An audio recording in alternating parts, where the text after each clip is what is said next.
Qala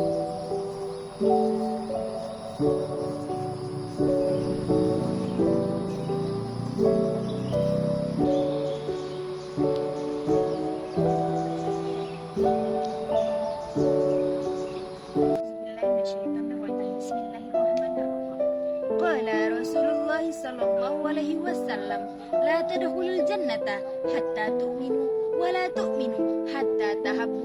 Awwala adullakum ala syai'in fa iza fa'altumuhu tahabbtum. Uhaikun tahiyatan mahabbatin, tahiyatan la tahuzuz zaman, tahiyatan mubarakatan tahta zilalil Islam, wa bisyurakum bisalam. Afsus salamu bainakum, thumma assalamu alaikum warahmatullahi wabarakatuh. Alhamdulillahilladzi kana qawluhu zurrah wa la yumkinu an tustaru bil amwalil katsirah wal Qur'anul karimul ladzi fihi hidayatul burrah wa nidamatul muwafirah liman kana yarjullaha wal akhirah. Salatu ta'ala wa salamu sayyidina Muhammadin zili solil itrah wa uswatin bakhirah wa ala alihi wa sahbihi bararah. Amma ba'du. Pertama-tama dan yang paling utama, marilah selalu kita panjatkan rasa puja, puji serta syukur kita kehadiran Allah Subhanahu wa taala yang telah menciptakan bumi yang indah beserta isinya, yang telah menciptakan langit 7 lapis tanpa tiang penyanggah, yang telah memberikan kita nikmat kesehatan sehingga kita bisa merasakan hembusan angin yang damai dan kita dapat merasakan keindahan-keindahan alam yang sangat luar biasa.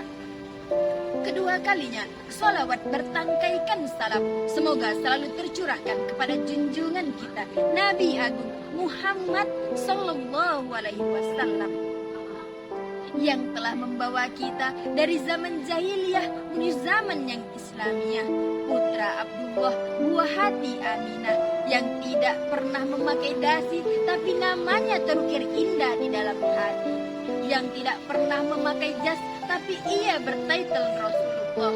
Ialah baginda kita Nabi Agung yang rela berkorban, bercucuran darah demi menegakkan kalimat La ilaha illallah.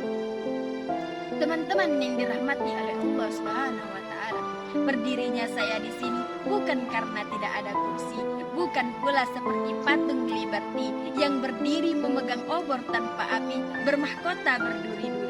Berdirinya saya di sini, izinkan saya menyampaikan sepatah dua patah kata yang telah saya patah-patahkan menjadi beribu-ribu kata tentang memiliki akhlak mulia hingga akhir hayat.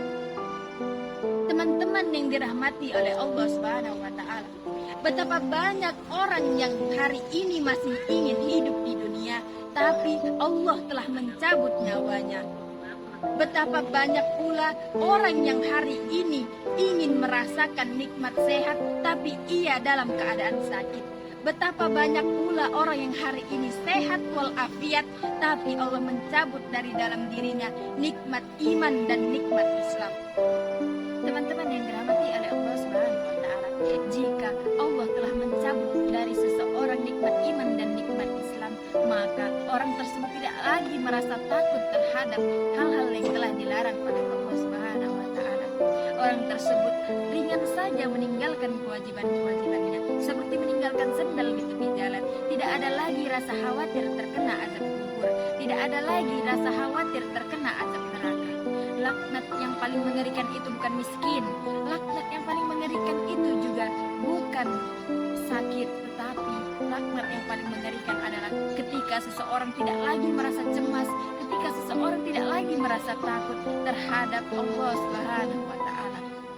Maka jika kita masih merasakan rasa takut, masih merasakan rasa cemas, bersyukurlah, berarti masih ada benih-benih iman dan Islam di dalam diri kita.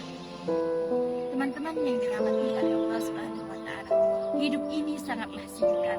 Marilah kita mengerjakan amal-amal soleh. Marilah kita melaksanakan akhlak-akhlak mulia, menerapkannya dalam kehidupan sehari-hari seperti akhlak Rasulullah sallallahu alaihi wasallam. Ada sebuah hadis mengatakan, qala Rasulullah sallallahu alaihi wasallam, innama bu'istu liutamima utammima sharihil akhlak, yang artinya sesungguhnya aku diutus untuk menyempurnakan akhlak-akhlak yang baik. Hadis riwayat Al-Baihaqi. Teman-teman yang dirahmati oleh Allah Subhanahu wa taala, akhlak-akhlak mulia itu sangatlah banyak. Kita membantu orang lain itu adalah akhlak yang mulia. Kita melakukan hal-hal baik itu adalah akhlak yang mulia.